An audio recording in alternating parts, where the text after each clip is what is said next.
Just give me a minute while I find my tickle trunk. Thank you. Thank you. Welcome to the new year and to a new series. So it seems to be our habit. We tend to jump right into the deep end.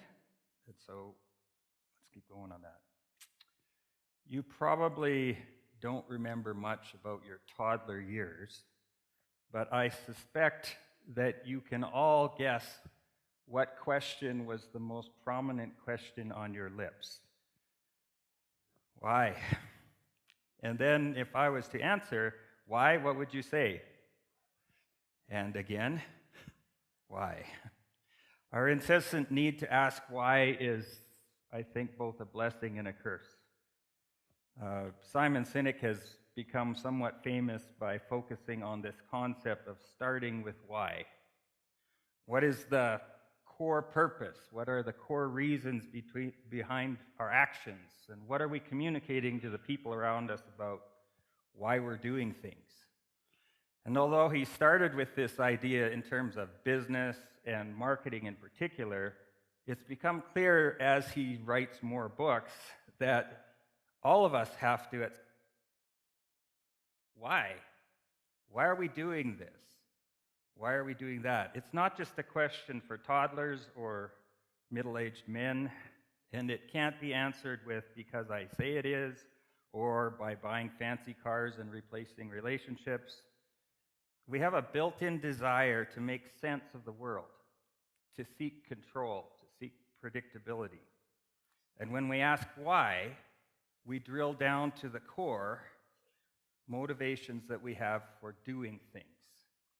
At the core of us as human beings is this built-in desire to make sense of the world, the desire to learn the why. We're looking for the true reasons behind something. This helps us when we ask why, because before we attempt to start new ideas or we have to challenge our assumptions, we have to uncover those hidden motivations that don't come out until you ask why. We ask why in order to push the boundaries of our thinking. But this need for us to ask why can sometimes be a problem, especially when we're faced with unanswerable questions like, why did the chicken cross the road? Or why do noses run but feet smell? Why does fat chance and slim chance mean exactly the same thing? And most importantly, the big one, why does the dryer only eat one sock? Our problem is that not all questions have satisfying or simple answers. Our social media-driven world tends to drive us towards those quick, simplistic responses to complex issues. For example, consider this tweet about economic inequality. If everyone worked hard, poverty would disappear overnight. Hashtag pull yourself up. These kinds of simplistic answers often get likes and shares, but they grossly oversimplify global challenges. And they highlight our tendency to rush to solutions without fully understanding what the question and the problem actually is. Not all questions have satisfying answers or easy fixes, and that makes us uncomfortable. So, as Susan Cain observes, the most meaningful aspects of life often don't come with tidy explanations. We want to know why. Because we want sometimes to further the illusion that we have control over every aspect of our lives, and if we could just find a reason, we could fix it. But not everything is fixable. And so what do we do when we come face to face with those unanswerable questions, the situations that have no easily explainable reasons? One of the things we do is we tell a story. Because stories have a unique power to help us navigate through the complexity of life by allowing us to engage our imaginations and encourage dialogue. Joan Didion said, we tell ourselves stories in order to live. There's something about a story that helps us to deal with tragedy, with unexplainable issues of life. Think about a toddler who's had a hard day, lots of crying, lots of screaming and fits. At the end of the day, their request essentially boils down to this: Mommy, Daddy, tell me a story. And this is what the unknown author of Job gives us. We don't know who wrote it. We don't know when they wrote it. We don't even know if these characters really existed. But that isn't the point of the story, is it? We need a story to help us work through the big questions of life, and tragedy and suffering are big questions. So this morning what I want you to do is I want to encourage you to hear and to feel the story once again. So there once was a man. He might sit here. He might not. Once was a man named Job. He's not going to stand. He's just going to have a seat here. There was once a man in the land of Uz whose name was Job, and every time I read that, I think, is it Uz or Oz? But anyways, that man was blameless and upright, one who feared God and turned away from evil. And there were born to him 7 sons and 3 daughters. 1, 2, 3, 4, 5, 6. He lived a long time. 7, 8, 9, 10. 7 sons and 3 daughters. But he also had 7,000 sheep. 1, 2. All I've got is sheep and turkeys. They go together. 7,000 sheep, 3,000 camels. I don't have camels. I have horses, kind of. What else does he have? 500 oxen and 500 donkeys. Well, I got some. Oxen, donkeys, a pig. Here's another donkey. What's the point of that? He's rich. That's what it means.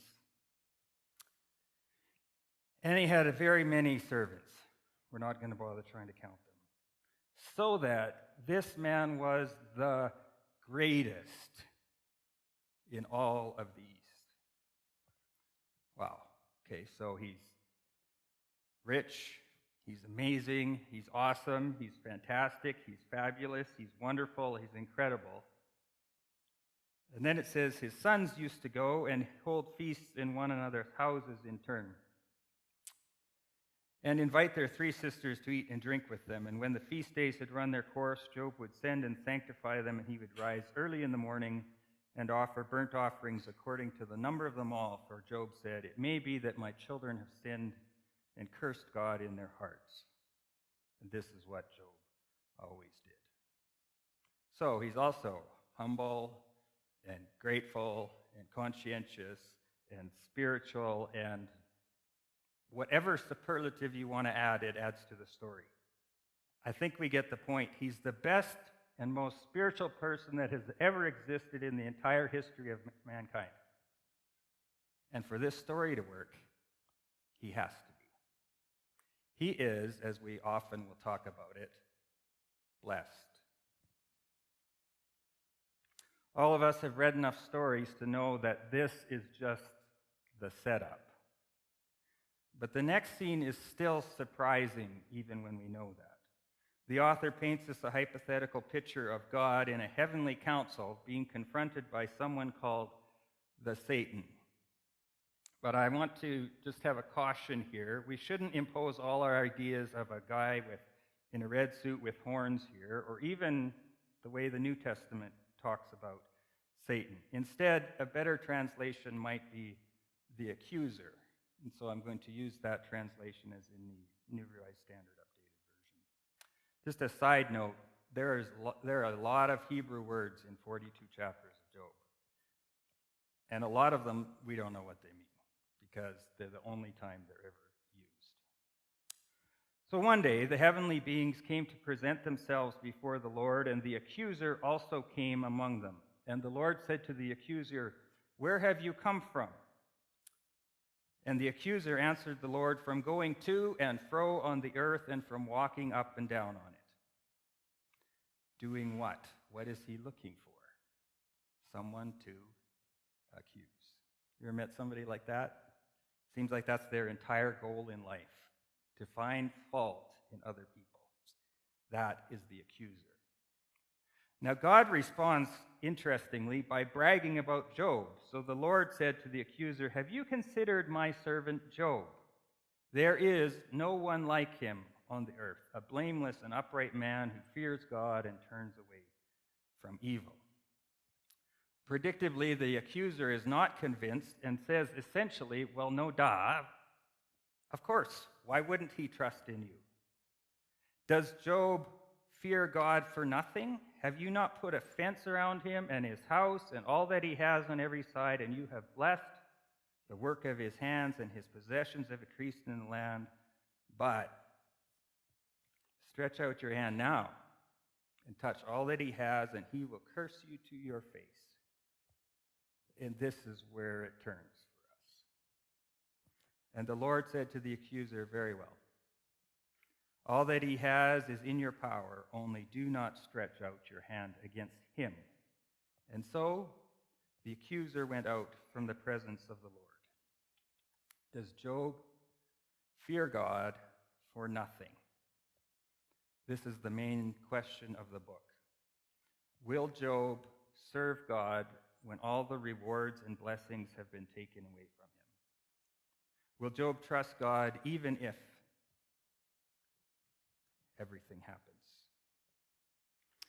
As Tremper Longman suggests, this challenges the very foundation of our faith, asking us if it's possible to love God for who he is rather than for what he gives us. Do we only follow God because he rewards us? The real issue in Job goes actually beyond the surface level question of why do bad things happen to good people. In fact, it doesn't even answer the question of why bad things happen to good people. And that's part of our problem with the book. Because when we come to the book, the first challenge that we have is our expectations. When I teach biblical interpretation, I teach students that the first question you should ask is essentially, what do I think I already know? And then, what are the questions I have? That's an assumption that you have, the questions. It doesn't answer the questions we want it to answer. And that's part of the magic of Job. One day, when his daughters were eating and drinking wine in the eldest brother's house, a messenger came to Job and said, "The oxen were plowing and the donkeys were feeding beside them, and the Sabaeans fell on them and carried them off and killed the servants with the sword." While he was still speaking, another came and said, "The fire of God fell from heaven and burned up the sheep and the servants and consumed them, and I alone have escaped to tell you." While he was still speaking, another came and said, "The Chaldeans formed 3 columns, made a raid on the camels, and carried them off, and killed the servants with the edge of the sword. And I alone have escaped to tell you." And while he was still speaking, another came and said, "Your sons and daughters were eating and drinking wine in their eldest brother's house. And suddenly a great wind came across the desert, struck the 4 corners of the house, and it fell on the young people, and they are dead. I alone have escaped to tell you."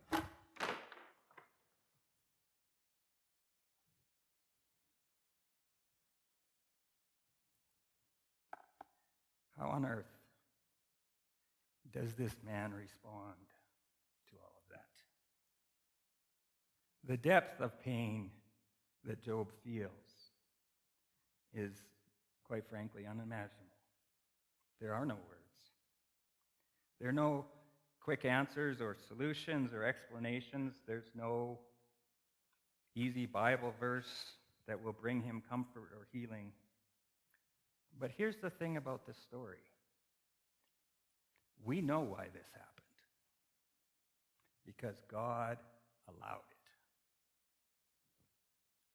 it. It has nothing to do with Job's actions. Job has trials, but he's not on trial. And this is crucial to remember as we read the rest of the book. Job does not know what we know. And his wife doesn't know, and his friends don't know. Then Job arose, tore his robe, shaved his head, and he fell on the ground, and he worshipped. Naked I came from my mother's womb, and naked shall I return there. The Lord gave, and the Lord has taken away. Blessed be the name of the Lord. And in all this, Job did not sin or charge God with wrongdoing.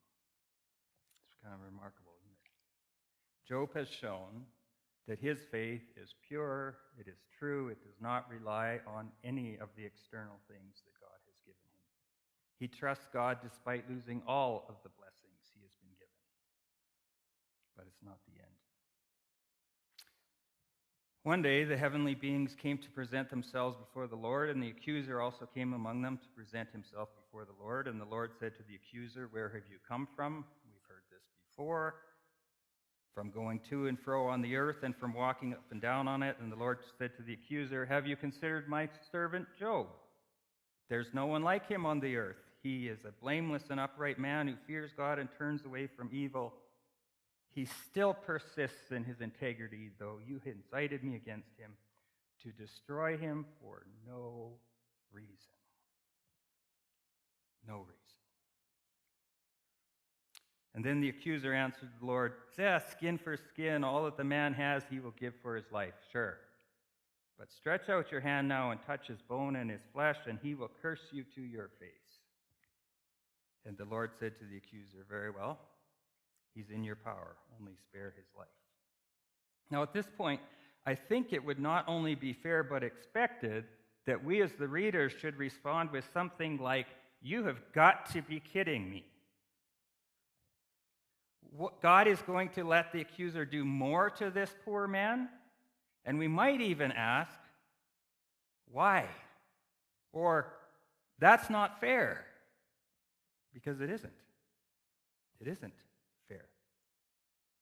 And so the accuser went out from the presence of the Lord and inflicted loathsome sores on Job from the sole of his foot to the crown of his head. And Job took a potsherd with which to scrape himself, and he sat among the ashes. And then his wife said to him, I have her somewhere. She's beautiful. His wife said to him, "Do you still persist in your integrity? Curse God and die." But he said to her, "You're talking like a foolish woman. Shall we receive good from God and not receive evil?" And we don't see her again. And in all this, Job did not sin with his lips. I mean, at this point, it's getting kind of ridiculous, right? But that's the point. The real issue in Job is not to explain this is why bad things happen to good people, because God is making wagers with devils and using human beings as his entertainment. The extremes and the caricatures and the repetitive phrases that you've seen already are intended to get our attention. The author wants us to reflect on our own simplistic explanations of suffering in a complex world. It's not a literal historical story, but instead, it serves as a thought experiment for us. It invites us as readers to consider complex theological and philosophical questions. And to do that, he's going to use the power of dialogue and poetry and story. What's the accuser really getting at here? His implication is that God is running the world all wrong. After all, if everyone who trusts in God gets rich and has a beautiful wife and amazing children and perfect health, and cows and donkeys and sheep and maybe chickens and the acclaim of everyone around them, what kind of choice is that, really? We would be crazy to reject that invitation. Believe in God, get everything you ever wanted. Ironically, this is the kind of Christianity that some TV preachers sell. And if that's the way it is, the accuser is suggesting, it doesn't take any kind of faith, it doesn't take any kind of trust to take that offer. It makes a mockery of the relationship that God desires and offers to us because it's easy and it's transactional. Do this, God will reward you. Do that, and God will punish you. But the problem is this: that's not how the world works. Bad people, we know, get rewarded. Some good people that we know endure deep suffering and great tragedy and pain. And meanwhile, rich and powerful people seem to be able to do whatever they want. Even when they are convicted of criminal activity, they still suffer no consequences. It's not fair. And if God allows good people to suffer, we as human beings want to say, that's not how it's supposed to be. That's not right. Being good should have some benefits, right? Bad things shouldn't happen if we're living the right way. It's not fair. But is it fairness that God has actually promised us? Tremper Longman points out the fact that the accuser is actually challenging the way that God rules the world.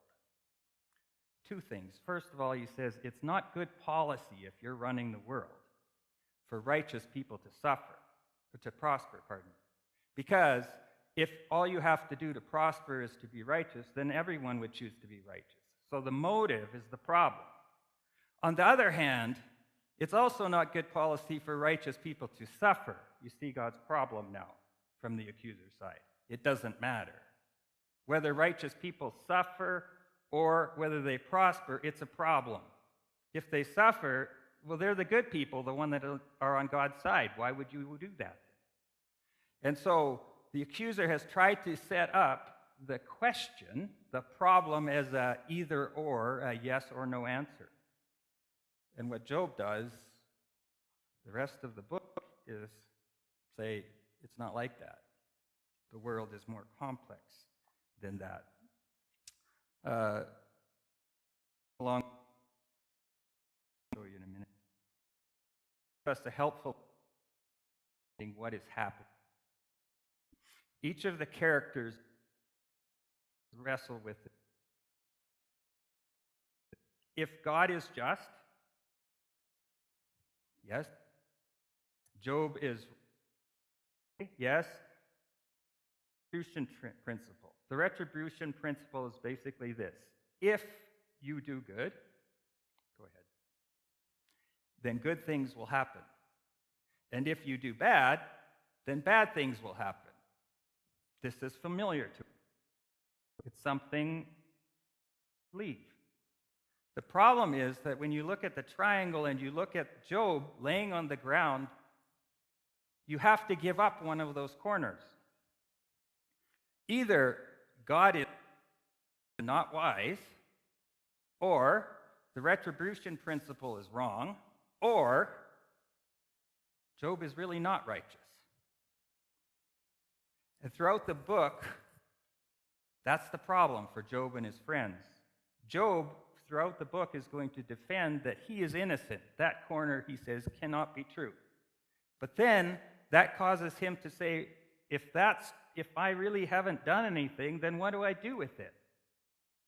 He makes the incorrect assumption that he's on trial, and so he demands his day in court, and his friends continually try to prove to him, you're wrong.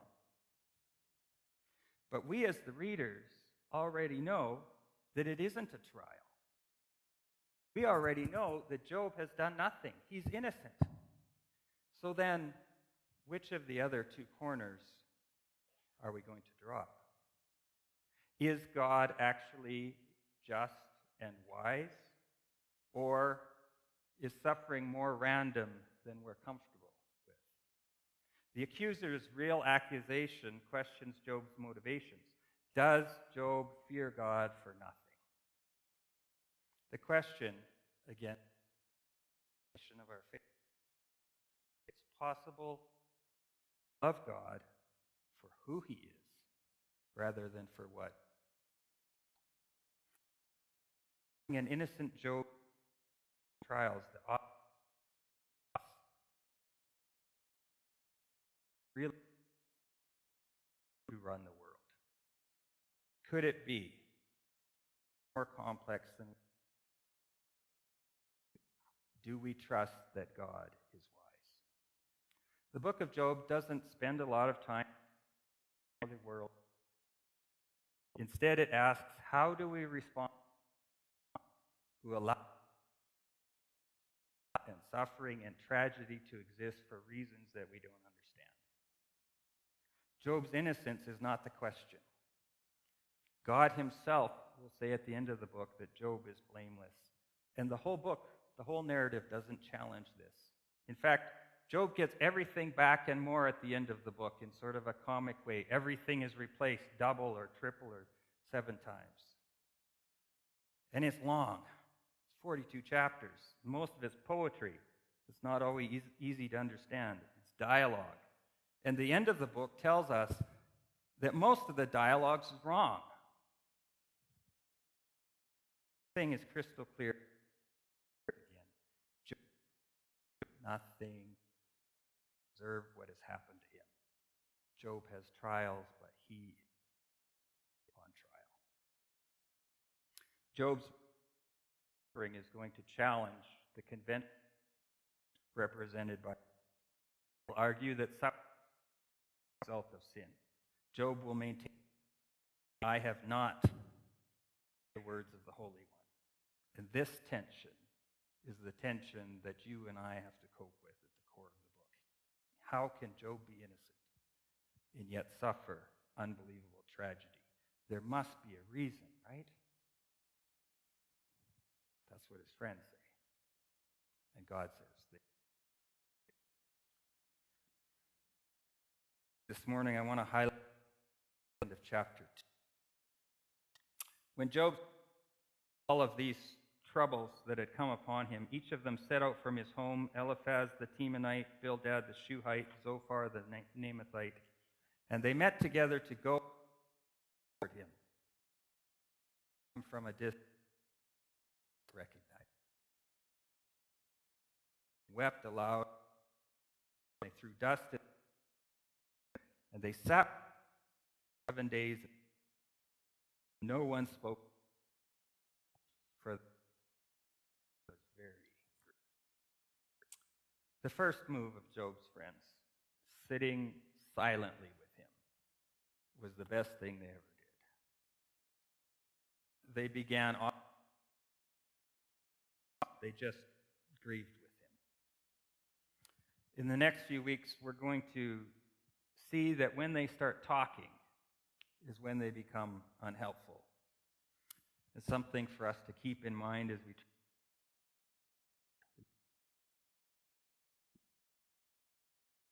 reminds us that curiosity and answers help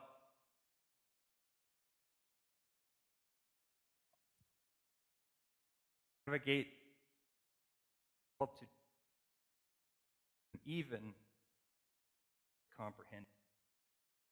We're invited to explanation words or even non-explanations. There is in God, but it doesn't come from instant and simplistic answers. Life is hard, life can be unfair, but our God is bigger than our suffering. Job did not have the advantage that you and I have of knowing that God does not settle for watching us from heaven. Jesus came not to answer all our questions, but to experience the grief and loss of living in that same unfair world we live in, to take pain and suffering upon himself on the cross, to defeat and experience death by being raised again to life, and to offer the hope of that new life to everyone. A life that can be lived with the assurance of God's wisdom, God's goodness, and his love for us even when we can't see it. He came to be with us. So as we conclude this morning, some things for you to think about, perhaps. First, the author of Hebrews says that faith is the assurance of things hoped for, the conviction of things not seen.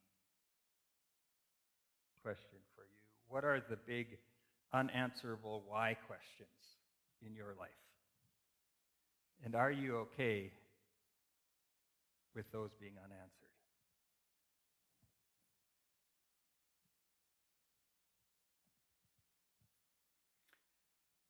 Second, presence is often more comforting than explanations.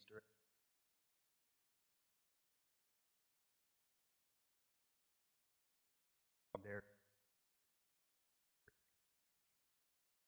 Finally, back to the core question. For nothing, like Job. Do I serve God because he's worthy or because he's generous to me?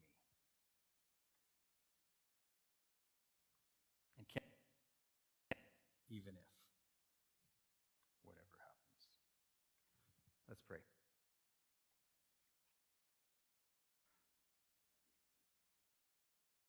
Father, would you themes of Job, they come close to the questions that we have, the big questions. Would you guide our exploration of those issues? We are thankful that you have seen fit to allow us reading to question our pain and the unfairness we see in the world. But we are so privileged to choose to love us. And so we give thanks for that. Would our faith be in you alone?